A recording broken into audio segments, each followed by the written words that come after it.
Mira Business FM, Dubai's home of business radio.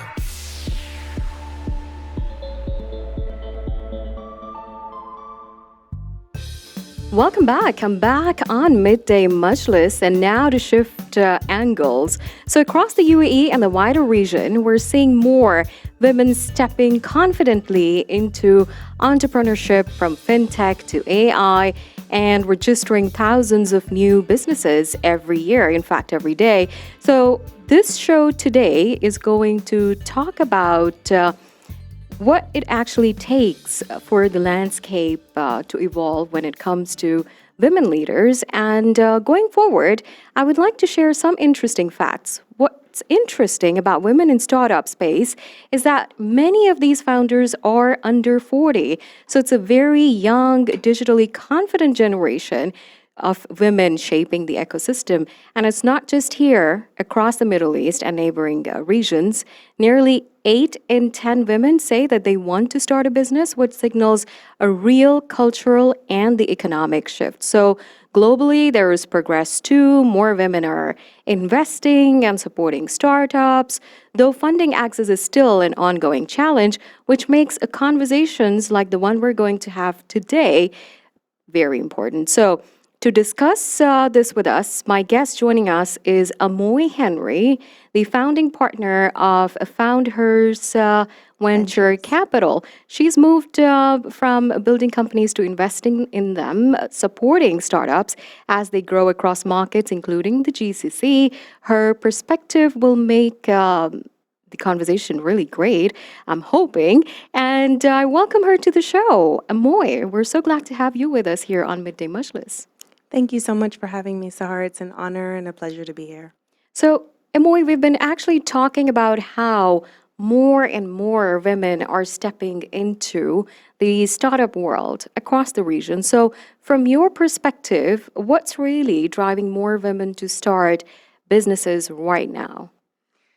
Great question. And I will not pretend to be an authority because I'm just new moving here and I'm just kind of building my insights and understanding of the region based on women that I've connected with and had conversations with, as well as invited into our programming and some of the early investments that we've been making. But I think there is just an interest in having a little bit more autonomy, having the ability to have some independent decision making and have resources for themselves. There's also a growing population of expats moving into the region who have, come from sort of the West or Europe with sort of an entrepreneurship mentality, or maybe they worked previously in corporations and wanted to contribute meaningfully to a new environment and start fresh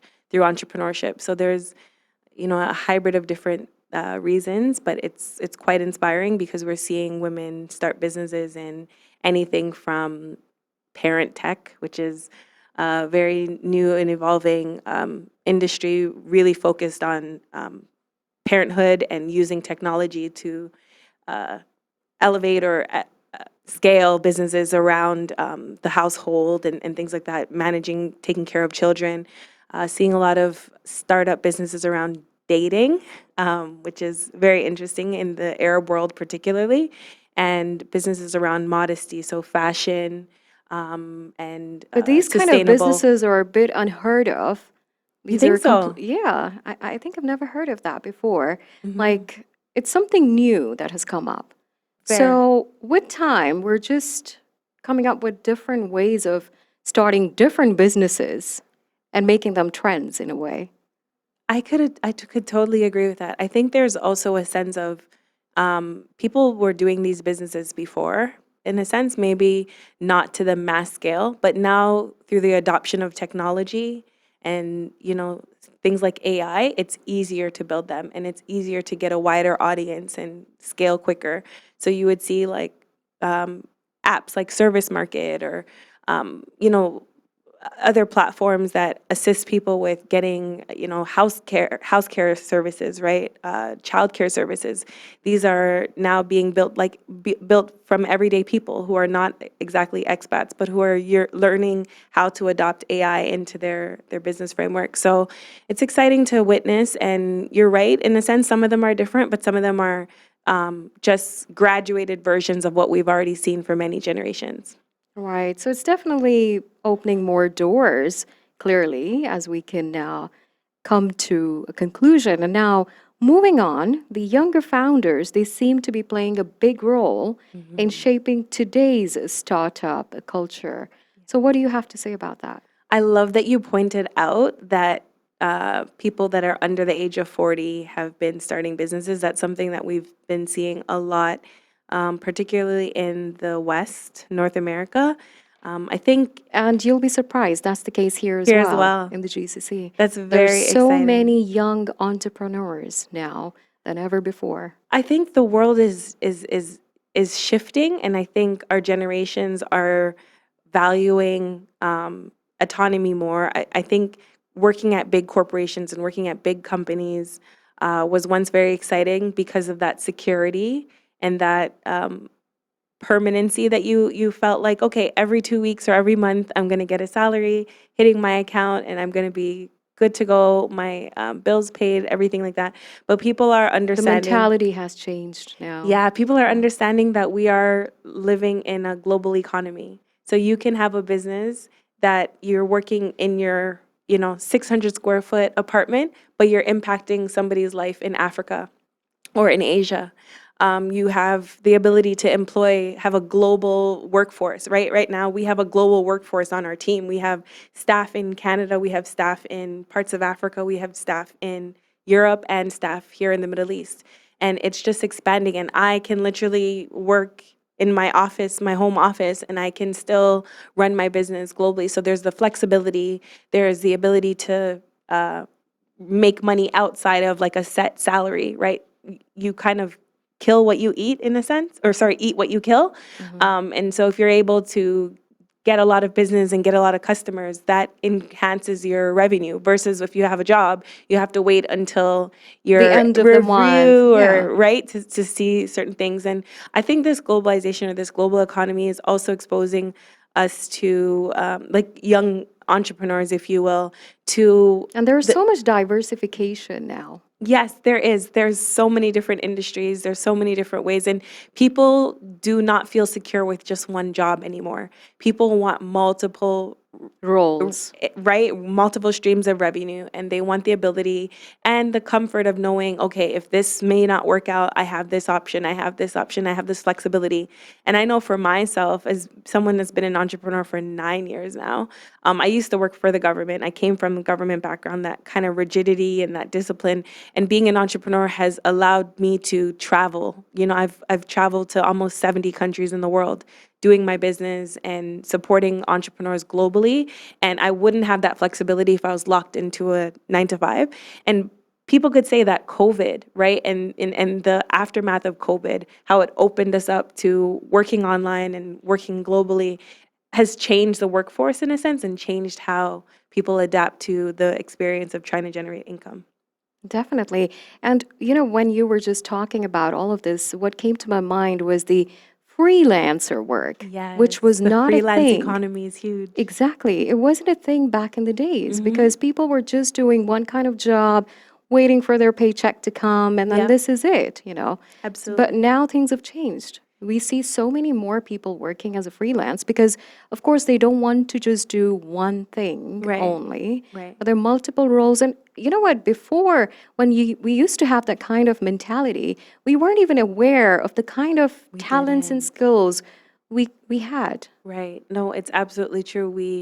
We couldn't tap into them because we were almost operating under a framework of this is what I went to school for, this is my skill set, this is my abilities, this is what I was trained for.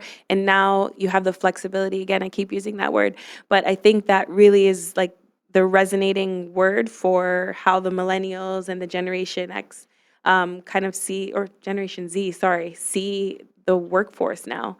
It's how can I learn something quickly, adapt it, and then build something out of it, right? And so that's where you see like the Ubers and the Amazons and sort of these industries that have gone into different markets and created this massive freelance economy where people can be an Uber driver, but they can also work on Fiverr and be a graphic designer part-time, and all of these different mechanisms to be able to make money on their own terms, at their own pace. So it's very exciting. And very convenient for a lot of people as well. Sometimes it's also very stressful. There can sometimes be some bottlenecks. There's a lot of competition in these kind of environments. And when you don't have specialized skill sets, you can have almost anyone applying or anyone kind of throwing up a resume and saying, hey, I want this job. And then the quality control is also different from when you're in sort of a corporate environment where in the freelance space, right, the market determines how great you are, but also you have to kind of try. So you can throw up something and maybe have really terrible results your first few tries, and then eventually the market will tell you, okay, you need to work on this.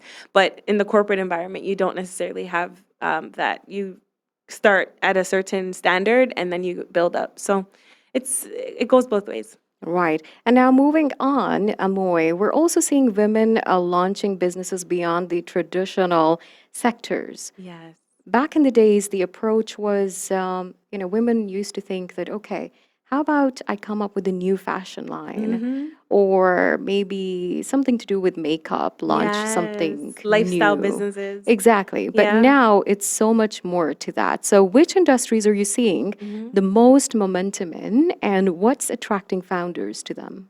Such a great question, Sahar. So I'm speaking from the perspective of North America still, because I'm still understanding the GCC market. But I can talk a little bit about some of the founders that I've Have you seen at our just demo moved from day. North America? I've been doing a gradual move over the past 6 months. So since July, I've been slowly migrating over here, but I've done quite a few trips. Okay. And I just did a large demo day, and I brought founders from across the MENA to Qatar, where they were able to pitch their businesses to investors. And so these were all founders that are building tech companies across different industries, but from Morocco, Tunisia, Egypt, Saudi, Qatar, and we also had founders from Canada, which was incredible as well to see those two worlds mesh. So in Canada and North America, I see a lot of founders building across different industries. But what really sticks out to me are the deep tech and clean tech, so sustainability and clean energy. And this is so interesting because, as you were mentioning, Sahar, sometimes women would not necessarily find safe spaces for them to go into those industries. But I recently invested in a startup that is building in the fuel cell technology space. So actually helping companies and everyday, like a government institution, sorry, to replace batteries and use fuel cell technology, which is easier on the environment, more financially friendly, all these different plus factors. And she's actually like scaling and signing MOUs in the Europe. So you would not see probably 10 years ago an engineer, a woman, first of all, being an engineer, but then an engineer going into that space particularly. We also have a founder that we recently invested in as well. They are building in the medtech space. So they have built a device for women to manage their period pains. Over 80% of women globally are affected with period menstrual pain. And so this device is just right on time, and it's built by two engineers, right? So one woman is from the Middle East, one woman is from North America, and they're partners. So she's built this, they built together this device that allows you to manage using software controlled from your phone. Sounds like a great collaboration. Right? It's just Yeah. exciting. I'll tell you more about it as they progress into the region. Right. But they use software to control the pain that you have, using like some massage techniques and all of these things. So seeing these things that, as I mentioned, we have kind of been excluded from or not necessarily interested to go into because they're hard or they're confusing, is very interesting. And I don't like to even refer to it as women entrepreneurs or women founders anymore. I just see it as founders that are building genius, dynamic businesses, solving problems that affect a lot of people, and they just so happen to be women. Well, and you know what? You have actually done so much already coming from North America to the region. And you're right, women are actually doing great in terms of building all these kind of different business models. And of course, there's so many startups which you have also, I think, raised funds for. Yeah, so we've been raising capital as part of our acceleration programs, which has been supported by our Canadian government and some entities such as Accenture, which is one of the largest corporations in the world. Um, and recently, Carta has come on as a strategic partner with us. And Carta is a fund management platform that originally started in one region and is now scaling, and they have sort of a mandate to scale across the APAC regions as well as the Middle East. So we've partnered with them now, and we're going to be looking at more programs to support. But prior to that, we were able to raise capital for our startups to actually help them commercialize quicker. So it's not just about, accepting money from investors and kind of raising capital for their business operations, but it's now how can I actually make money, get into the market, have customers, and corporate innovation has been a huge strategy for us as a fund. How do we get the companies that we invest in large corporate clients so that they can hit some of their metrics quicker, they can scale quicker from sales and have like a bigger customer base to work from as opposed to going through a B2C route. So this has been interesting and exciting for us. The fundraise process is never easy. But really, when you're solving a big problem and investors can understand and identify that, and they can also see a pathway to exit through the commercialization process, it makes it a lot easier. And I think you've raised quite a big amount, if I'm not wrong. I will say it's not big in the grand scheme of things. You know what's so interesting is in North America or in the world of startups, from where I come from, 20 million is not a lot. It's almost seen as, 20 million is seen as quite a lot. It's seen as, okay, this is pretty good. This is awesome, especially for your age, especially for what you're doing. And I hate when they talk about our age as women, but it is what it is. But when I came here to the region and I said, yeah, so we're raising a fund, we're doing this fund, I was literally told, like, your fund is too small. You need a bigger fund because how are we going to invest in $10 million fund?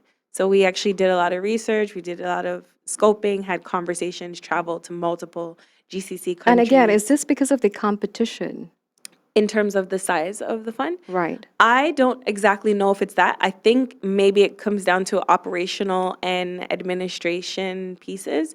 I think what ends up happening is for them to invest or deploy that amount of capital in you, it requires a lot of administrative labor. And so is it worth it for them to kind of deploy a small amount, which they have to kind of manage and oversee, or is it better to kind of deal with something that's larger and then can yield bigger, more sizable returns in the future? So that's kind of one challenge. When it came to fundraising before for my clients previously and for the companies that we supported, we were raising things like 1 million, 2.5 million, 500K. And so that was different conversations. But here, Which currency are we referring to here? we're referring to USD. Okay. Yes. Let's make that clear for Of our course, audience. yes. And, Moy, there are times when businesses come to our mind. We think of ideas and we want to start this business, but we're doing all the work in isolation, right? We don't really have a support system. So, how important are the mentorship networks and early guidance for founders starting out? Founders can be any at this point. We can refer to both men and women. Yeah, that is such a great question. I think the latest data to come out says 90% of businesses fail or 80% of startups fail within the first 5 years of operation. However, when they are accelerated or incubated or going through specific programs that focus on advisory support, fractional support, and guidance, they have a 50% likelihood, or sorry, they're 2 times more likely to survive. than not going through. So if you're working in isolation, like working in silos, not necessarily engaging with the ecosystem or partnerships that are critical to your success, or engaging with fractional support, you have a higher likelihood of failing than you do. So then you don't. So what we do with our accelerator program, which is now coming into the region, is we help our founders staff. So we help them with their operations, bringing in fractional chief experts, so fractional technical officer, fractional chief marketing officer, fractional CFO, so financial officer, as well as fractional information officers around like cybersecurity and things like that. And this helps to safeguard the businesses and also prepare them for customer growth, right? It's so important for startups to be supported, not just through mentorship, but actually through strategic guidance and advisory services. One thing that I think is so critical with our accelerator support is we kind of offer a circular economy in a sense. So some of our founders will come in and they provide services to other founders, and they kind of work in tandem with each other to ensure that they have revenue that they're generating within their ecosystem, and then outside it prepares them to go and secure bigger contracts and bigger customers. So it's really vital to have that support and to have those networks in place. But there are businesses that have succeeded without it, but it's just a lower likelihood. Right. So guidance really does build the confidence and the credibility both. I think so. Great. Yeah. And we are running out of time, Amoye, but before we close, I would like to ask you that what trends should we watch over the next 5 years when it comes to women and innovation? Yes, women are stepping outside of the frameworks that they have been, I guess, unfairly placed in over the generations. Women are building businesses that are not stereotypical. There's a founder here, actually in the UAE, amazing woman founder. She's built a company in construction AI, so helping construction specialists and workers identify environmental factors that could affect the structure of what they're building. As we using always say, AI. UAE is the land of opportunity. So 100%. So there are so the many journey starts here for sure. so many businesses that are building in outside of the framework of what's expected, and it's all about staying tuned. So AI, construction, real estate, blockchain, crypto, which is massive here in the UAE. In Qatar, health is a very, very big industry. And if we look at markets like Saudi and Oman, government structures, finance, these things. So yeah, those are things to look out for as far as trends. And overall, the entertainment sector is also booming in the region. Entertainment, so there are hospitality. many opportunities there. Yes, entertainment, hospitality, travel, tourism, and like social networking and social marketing, content creation, influencer partnerships are a massive industry to pay attention to here as well.